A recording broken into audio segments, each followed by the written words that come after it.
Student, एक बार फिर से आपका हमारे यूट्यूब चैनल में स्वागत है।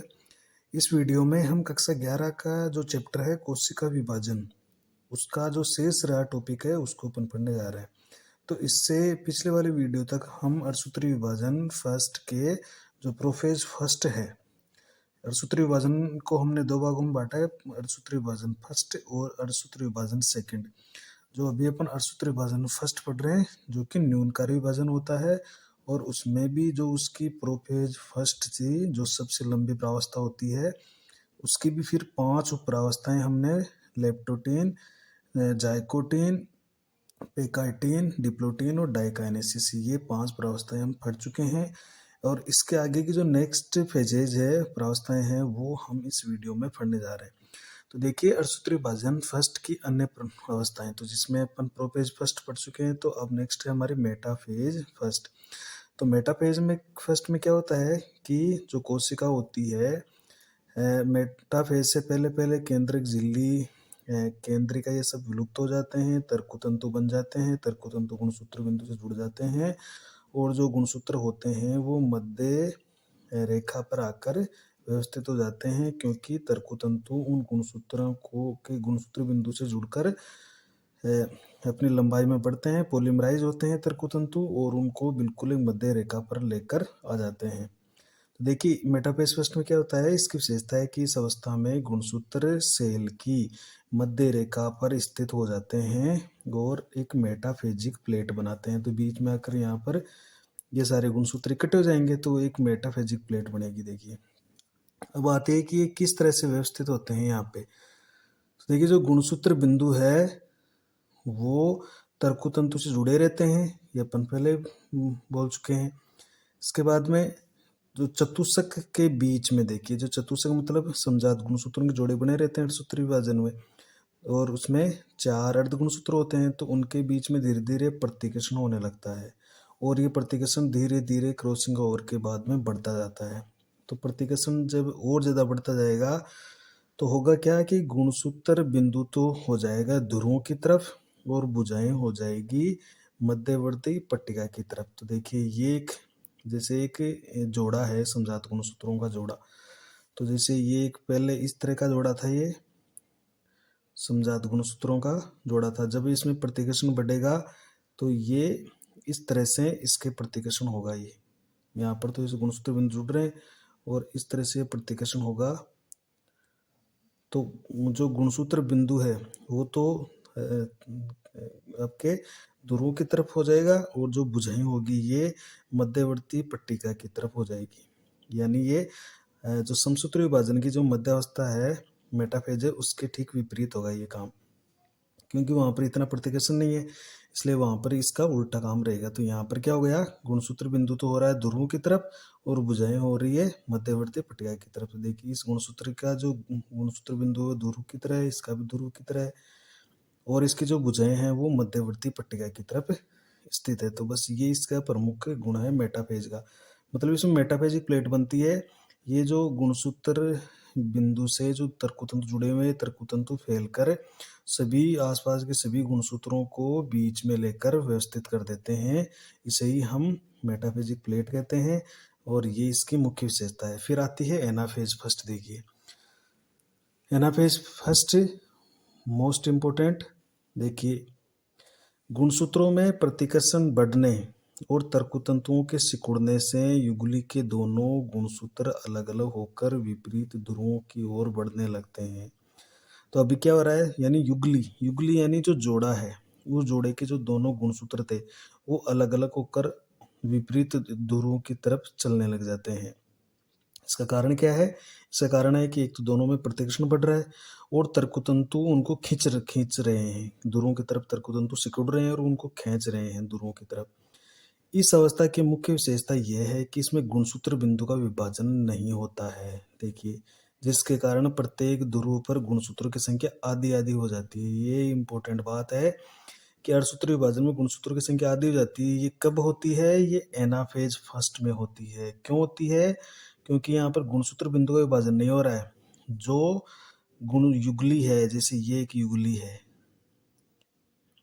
ये समजात गुणसूत्रों का जोड़ा है, तो इसमें पूरा का पूरा गुणसूत्र ही जो जोड़ा है उस जोड़े के गुणसूत्र ही, जैसे मान लें इसको 46 गुणसूत्र मान लें अपन, तो 23 तो एक ध्रुव की तरफ चले जाते हैं, 23 गुणसूत्र एक ध्रुव की तरफ चले जाते हैं। यानी युगली का जो जोड़ा है, जोड़े का एक गुणसूत्र एक ध्रुव की तरफ और दूसरा गुणसूत्र दूसरे ध्रुव की तरफ। तो बस यही है कि एनाफेज फर्स्ट में ही गुणसूत्र बिंदु का विभाजन नहीं होने से पूरा का पूरा गुणसूत्र ही दोनों की तरफ जाता है और इसी के कारण से गुणसूत्र आधे आधे हो जाते हैं। ये इंपॉर्टेंट बात है यहाँ की।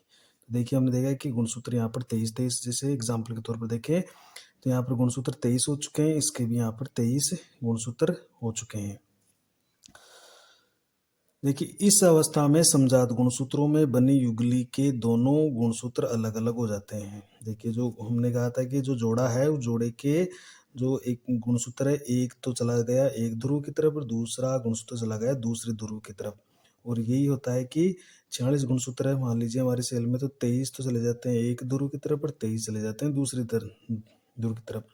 तो यहाँ पर युगली का जो जोड़ा है उसमें गुणसूत्र अलग अलग हो रहे हैं, न कि गुणसूत्र बिंदु का विभाजन हो रहा है। तो देखिए समजात गुणसूत्रों में बनी युगली के दोनों गुणसूत्र अलग अलग हो जाते हैं। इसे ही पृथक्करण की क्रिया को हम डिसजंक्शन कहते हैं। तो ये जो पृथक्करण की क्रिया है, इस पृथक्करण की क्रिया को हम डिसजंक्शन कहते हैं। देखिए तो डिसजंक्शन में क्या होता है कि जो जंक्शन था वो टूट गया, मतलब जो जोड़ा था वो टूट गया, दोनों गुणसूत्र अलग अलग हो गए। ये तो होता है डिसजंक्शन। लेकिन इसी का एक वर्ड और होता है नॉन डिसजंक्शन। तो नॉन डिसजंक्शन में क्या होता है, गुणसूत्र आधे आधे न होकर एक तरफ गुणसूत्रों की संख्या बढ़ जाती है, दूसरी तरफ गुणसूत्र की संख्या कम हो जाती है, जैसे नॉन डिसजंक्शन। ये अपन जब पढ़ते हैं Turner syndrome, Klinefelter syndrome, down syndrome, तब अपन ये पता चलता है कि ये कब होता है। तो कब होता है ये, जैसे मान लीजिए आधे आधे न होकर एक तरफ तो हो गए 24 गुणसूत्र और दूसरी तरफ हो गए 22 गुणसूत्र। तो ये स्थिति आती है तब उसे हम कहते हैं नॉन डिसजंक्शन। यानी कभी कभार होता है कि कम से कम एक युगली का जो जोड़ा है वो पृथक्करण नहीं हो पाता है और वो एक ही साइड के अंदर एक ही ध्रुव की तरफ चला जाता है पूरा का पूरा ही। तब ये नॉन डिसजंक्शन हो जाता है और ये बहुत कम देखने को मिलता है और इसी से रोग उत्पन्न होते हैं, विकार उत्पन्न हो जाते हैं। देखिए फिर है, ये तो था हमारा एनाफेज फर्स्ट, जिसकी मोस्ट इंपोर्टेंट इसकी गुण है कि इसमें गुणसूत्र बिंदु का विभाजन नहीं हो रहा है। देखिए एनाफेज फर्स्ट में इसमें जो युगली है, जो जोड़ा है, उस जोड़े के दोनों गुणसूत्र अलग अलग हो रहे हैं और इस प्रक्रिया को अपन डिसजंक्शन बोल रहे हैं। फिर आती है हमारी टेलोफेज फर्स्ट देखो, और ये लास्ट की ये अवस्था है। इस अवस्था में दोनों ध्रुवों पर गुणसूत्र एकत्रित हो जाते हैं, केंद्रक झिल्ली और केंद्रिका आदि पुनः निर्मित हो जाती है, दोनों ध्रुवों में एक एक केंद्रक बन जाता है और गुणसूत्रों की संख्या मात्र कोशिका से आधी होती है, आधी रह जाती है और गुणसूत्र पुनः पतले और लंबे होकर क्रोमेटिन जाल में बदल जाते हैं।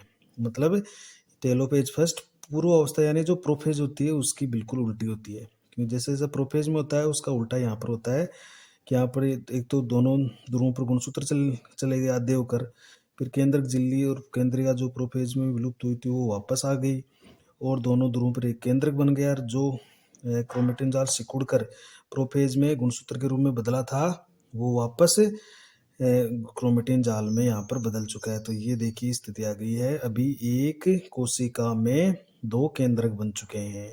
देखिए अभी एक कोशिका है, ये एक सेल है और इस सेल के अंदर एक तो केंद्रक ये रहा और दूसरा ये रहा, दो केंद्रक यहाँ पर हो चुके हैं। अब क्या होगा आगे, देखिए गुणसूत्र आधे आधे हो चुके हैं।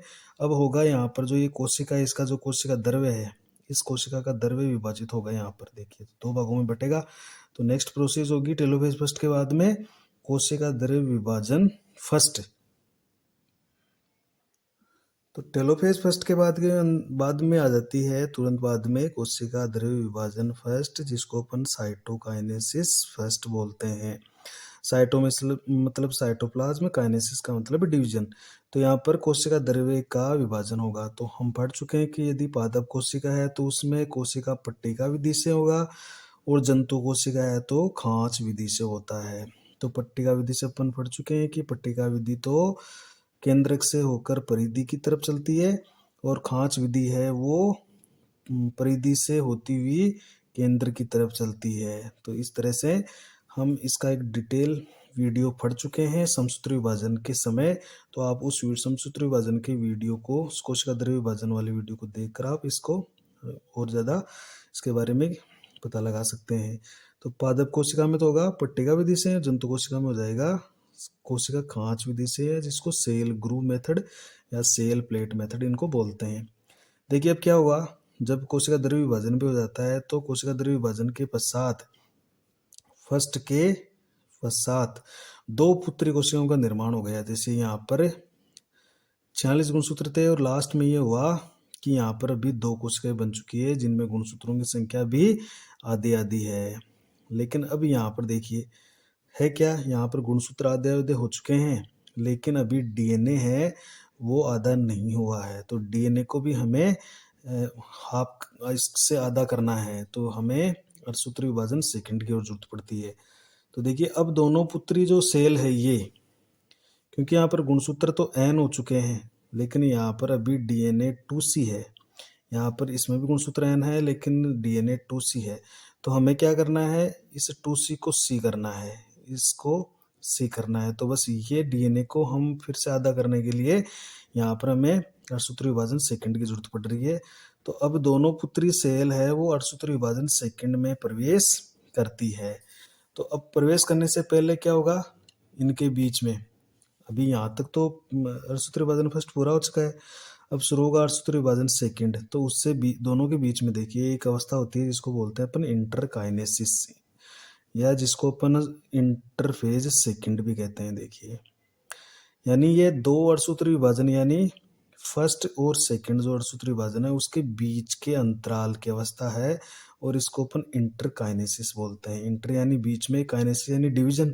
तो दो डिवीजन होते हैं यानी फर्स्ट और सेकंड, उनके बीच की अवस्था होती है उसको अपन इंटरकाइनेसिस बोल रहे हैं। इंटर का मतलब बीच वाली और काइनेसिस का मतलब है डिवीजन या विभाजन। तो फर्स्ट और सेकंड जो अर्धसूत्री विभाजन होता है उनके बीच में थोड़ा सा अंतराल होता है, उस अंतराल को अपन इंटरकाइनेसिस बोलते हैं। तो इस अंतराल में क्या होता है, मोस्ट इंपोर्टेंट बात ये ध्यान रखनी है कि यहाँ पर डीएनए का संश्लेषण नहीं होगा, एस प्रावस्था नहीं होगी। लेकिन जो जी फेजेज होती है, G1 G2 फेजेज, ये यहाँ पर मिल जाएगी, ये तो होगी, लेकिन एस प्रावस्था नहीं होगी। जी जो फेज होती है ग्रोथ फेज, जिस पर आरएनए या प्रोटीन डबल होता है, कोशिकांग डबल होते हैं, वो तो सब मिलेगी, लेकिन यहाँ पर एस अवस्था नहीं होगी, इसलिए यहाँ पर डीएनए का संश्लेषण नहीं होगा। बस ये फर्क है यहाँ पर इंटरफेज फर्स्ट और इंटरफेज सेकंड के अंदर। जिस इंटरफेज सेकंड को अपन क्या कह रहे हैं यहाँ पर इंटरकाइनेसिस भी बोल रहे हैं। अब देखिए, अब जैसे ही इंटरकाइनेसिस कंप्लीट होता है, दोनों कोशिकाएं इंटरकाइनेसिस में प्रवेश करके अपने पदार्थों को दुगुना कर लेती है, लेकिन डीएनए उतना ही रहता है क्योंकि डीएनए का संश्लेषण यहाँ पर नहीं हो रहा है। तो ये दोनों कोशिकाएं प्रवेश कर रही है फिर अर्धसूत्री विभाजन सेकंड में। तो सेकंड में क्या हो रहा है, यहाँ पर जो पुत्री कोशिकाएं थी उनके जो डीएनए या जो गुणसूत्रों की मात्रा है वो समान रखने के लिए जरूरी है। देखिए पुत्री कोशिकाओं में डीएनए या जो गुणसूत्रों की मात्रा है वो समान रखने के लिए जरूरी है। गुणसूत्र पहले ही एन हो चुके हैं, लेकिन डीएनए 2C से C करने के लिए ये विभाजन आवश्यक है। मतलब ये देखिए यहाँ पर इसमें डीएनए है वो दो अणु है, तो एक एक करने के लिए हमें ये विभाजन जरूरी है। तो ये तब होगा जब हम एक गुणसूत्र के जो सिस्टर क्रोमेटिड होते हैं उनको अलग अलग कर देंगे, यानी गुणसूत्र बिंदु का विभाजन करेंगे, तब ये होगा ये काम। तो गुणसूत्र की और डीएनए की मात्रा समान करने के लिए हम यह अर्धसूत्री विभाजन सेकंड संपन्न करवाते हैं। देखिए ये विभाजन बिल्कुल समसूत्र विभाजन के समान होता है। तो आप समसूत्र विभाजन को पढ़ लें या इसको पढ़ लें, बिल्कुल एक जैसा ही है। जैसे प्रोपेज सेकंड है तो वो समसूत्र विभाजन के प्रोपेज से संबंधित है बिल्कुल। मेटापेज सेकंड है, इसमें मेटापेज जो समसूत्र विभाजन की मेटापेज से संबंधित है। एनापेज सेकंड है जिसमें गुणसूत्र बिंदु का विभाजन होता है, जिसमें यहाँ पर क्या होता है 2C से C हो जाता है। मतलब ये यहाँ पर ऐसा हो गया कि ये गुणसूत्र है, इसका विभाजन होता है और इसके अर्ध गुणसूत्र अलग अलग हो जाते हैं। ये यहाँ से इस तरह से विभाजन हो जाता है, तो यहाँ पर एक एक अणु हो जाता है इसका का डीएनए का। तो गुणसूत्र और डीएनए की मात्रा यहाँ पर समान हो जाती है। तो एनाफेज सेकंड में गुणसूत्र बिंदु का विभाजन होता है, ये एक इंपॉर्टेंट बात है यहाँ पे, जबकि एनाफेज फर्स्ट में गुणसूत्र बिंदु का विभाजन नहीं होता, यहाँ पर हो रहा है। टेलोपेज सेकंड है, वो टेलोपेज समसूत्र विभाजन के टेलोपेज के समान होती है। और कोशिका द्वारा विभाजन जो सेकंड होता है, वो सेकंड में क्या होता है, दोनों कोशिकाएं देखिए ये प्रवेश करती है, तो इस 1 से 2 बन गई, फिर 1 से 2 बन गई, टोटल 4 पुत्री कोशिकाओं का निर्माण हो गया लास्ट में। तो हम यही कहते हैं कि अर्धसूत्री विभाजन के अंत में जब दोनों अर्धसूत्री विभाजन हो जाते हैं तो लास्ट में एक कोशिका लास्ट में 4 कोशिकाओं में बढ़ती है। तो ये तो था अर्धसूत्री विभाजन फर्स्ट और ये था अर्धसूत्री विभाजन सेकंड। और पूरा जब अर्धसूत्री विभाजन कंप्लीट होता है तो 4 पुत्री कोशिकाओं का निर्माण होता है। तो इस तरह से ये अर्धसूत्री विभाजन सेकंड जो कि बिल्कुल समसूत्री विभाजन के समान होता है। तो समसूत्री विभाजन को आप देख लें, उसी की विशेषताएं इसकी विशेषताएं होती है। तो हमने इसे यहाँ पर शॉर्ट में समझ लिया है। यहाँ पर इसकी मुख्य विशेषता आपको बता दी है कि यहाँ पर जो गुणसूत्र बिंदु का विभाजन हो रहा है वो एनाफेज सेकंड में हो रहा है, और इसी से डीएनए की मात्रा है वो बिल्कुल गुणसूत्र के समान हो जाती है। देखिए अब हम थोड़ा अर्धसूत्री विभाजन के प्रकार भी देख लेते हैं कि अर्धसूत्री विभाजन कितने टाइप से हो सकता है। तो देखो विभिन्न पादपों में और जंतुओं में ये 3 प्रकार का अर्धसूत्री विभाजन होता है। एक तो होता है जाइकोटिक अर्धसूत्री विभाजन। देखिए जाइकोटिक में क्या होता है, जाइकोट यानी युग्मनज, एक होता है स्पोरिक स्पोर यानी बीजाणु, एक होता है गेमेटिक गेमेट यानी आपका होता है युग्मक। तो जाइकोटिक देखिए यह निषेचन के बाद जो जाइकोट बनता है युग्मनज उसमें होता है, इसे आरंभिक अर्धसूत्री विभाजन भी कहते हैं। देखिए तो ये जो जाइकोटिक प्रकार का अर्धसूत्री विभाजन होता है ये जाइकोट में होता है। यानी कोई शैवाल है, मान लीजिए शैवाल, तो शैवाल के अंदर 2 तरह के युग्मक बने, इनमें निषेचन हो गया और युग्मनज बन गया। इस युग्मनज के अंदर फिर आगे चलकर अर्धसूत्री विभाजन होगा, यानी पहले नहीं होगा, युग्मनज में होगा। तो ये एक नया जीव बन रहा है, इसके जीवन की प्रारंभिक अवस्था के अंदर ये अर्धसूत्री विभाजन हो गया, इसलिए इस विभाजन को हम क्या बोल रहे हैं, प्रारंभिक या आरंभिक अर्धसूत्री विभाजन भी कहते हैं, क्योंकि जीवन की प्रारंभिक अवस्था में हो चुका है, ये जाइकोट बनने के तुरंत बाद में हो गया, तो इसलिए इसको जाइकोटिक या प्रारंभिक या आरंभिक अर्धसूत्री विभाजन भी कहते हैं। और ऐसा देखने को मिलता है अपन को थैलोफाइटा जो निम्न किस्म के जो जीव है, जैसे शैवाल है, कवक है, जीवाणु है, इनका सबका जो शरीर होता है वह अगुणित होता है, और वहां पर जाइकोटिक प्रकार का अर्धसूत्री विभाजन हमें देखने को मिलता है। दूसरा देखिए स्पोरिक कहते हैं, स्पोर यानी बीजाणु, तो ये बीजाणु बनने के समय होता है। देखिए तो ये ब्रायोफाइटा में तो होता है निषेचन के तुरंत बाद में, और ट्रेडोफाइटा में और जो इससे उच्चतर जो पादप होते हैं जो अनावर्तबीजी आवर्तबीजी उनके निषेचन से पहले होता है। ये देखो तो टेरिडोफाइटर उससे जो ऊंचे पौधे हैं अनावर्तबीजी आवर्तबीजी उनमें निषेचन के पहले होता है, जबकि ब्रायोफाइटा में निषेचन के बाद होता है। क्यों होता है ब्रायोफाइटा में, क्योंकि ब्रायोफाइटा ऑलरेडी गुणित पादप होता है, बाकी जैसे टेरिडोफाइटा द्विगुणित होता है, इसके आगे वाले भी द्विगुणित होते हैं। तब तो होता है निषेचन के पहले टेरिडो और उसके ऊपर वालों में, और ब्रायोफाइटा में होता है निषेचन के ठीक पश्चात यानी बाद में। तो इसे माध्यमिक अर्धसूत्री विभाजन कह रहे हैं, क्योंकि ये जीवनावस्था की जो मिडल स्टेज है स्पोर बनाने की उसमें हो रहा है, इसलिए इसको माध्यमिक अर्धसूत्री विभाजन कह रहे हैं। तो देखिए ये क्यों हो रहा है, क्योंकि ब्रायोफाइटा में तो होता है निषेचन के बाद में, क्यों निषेचन होगा तब युग्मनज बनेगा द्विगुणित, और उसमें जब अर्धसूत्री विभाजन होगा तभी ही एन वापस बनेगा, जबकि टेरिडोफाइटा में ये द्विगुणित होते हैं, इसलिए पहले ही हो जाता है निषेचन से पहले ही। और तीसरे प्रकार का है गेमेटिक। देखिए गेमेटिक में के अंदर क्या हो रहा है कि ये निषेचन से पहले जब युग्मक बनते हैं, गेमेट बनते हैं, युग्मक को क्या कहते हैं हम, गेमेट बोलते हैं। तो जब गेमेट के अंदर ये हो रहा है तो युग्मक निषेचन से पहले युग्मक बनने के समय ये हो जाता है, इसलिए इसको अंतस्थ अर्धसूत्री विभाजन भी कहते हैं। अंतस्थ क्यों, क्योंकि ये जो टर्मिनल स्टेज है एक जीव की जीवन की उसके अंदर हो रहा है, जो युग्मक बनाता है तो टर्मिनल स्टेज हो गई। तो जीवन की अंतिम अवस्था जो आपके लैंगिक जनन के अंदर जो अंतिम प्रावस्था होती है कि युग्मक बनाने की प्रक्रिया, तो उस स्थिति के अंदर ये हो रहा है, इसलिए इसको अपन अंतस्थ या टर्मिनल अर्धसूत्री विभाजन भी कहते हैं। और ये लगभग आपको जंतुओं में देखने को मिल जाते हैं। तो 3 तरह के हैं ये, जाइगोटिक, स्पोरिक और गेमेटिक। अब आता है अर्थसूत्री विभाजन का महत्व क्या है। देखिए, तो महत्व देख अपन लिख रखा है इसमें। देखिए, जीवों में गुणसूत्रों की संख्या निश्चित रखना है और अपरिवर्तित बनाए रखना है तो अर्थसूत्री विभाजन आवश्यक है। कि किसी भी जीव में गुणसूत्रों की संख्या बिल्कुल निश्चित रखनी है। जैसे मनुष्य में 46 है तो उसकी हर पीढ़ी के अंदर 46 रखने हैं। तो मटर के अंदर 14 है, जैसे उसकी हर इस पीढ़ी के अंदर 14 ही रखने हैं। तो और अपरिवर्तित रखना है, उसमें संख्या में कोई बदलाव नहीं आए तो अर्थसूत्री विभाजन बहुत जरूरी है। अर्थसूत्री विभाजन के दौरान देखिए जीन विनिमय होता है, क्रॉसिंग ओवर, जो अपन ने पढ़ा था प्रोफेज फर्स्ट की पेकाटिन अवस्था में होता है। ये जीन विनिमय कहाँ होता है? प्रोफेज फर्स्ट की पेकाइटिन अवस्था में। देखिए, ये अपन ने पढ़ा था, पेकाइटिन अवस्था में होता है। तो वहां पर क्या होता है, जीन विनिमय से आनुवांशिक बदलाव आते हैं। देखिए, जीन चेंज होते हैं, गुणसूत्रों में टुकड़े चेंज होते हैं, जिसके कारण से जैव विकास में बल मिलता है। नई नए गुण आते हैं, नई नई जाति उत्पन्न होती है, नए नए गुणों को लेके आता है। जो नया जीव पैदा होता है वो नए गुणों को लेकर पैदा होता है, इसलिए जैविक विकास को बल मिलता है। तो अर्थसूत्री विभाजन से नई नई जातियों की उत्पत्ति होती है और इसके लिए अर्थसूत्री विभाजन बहुत ही जरूरी है।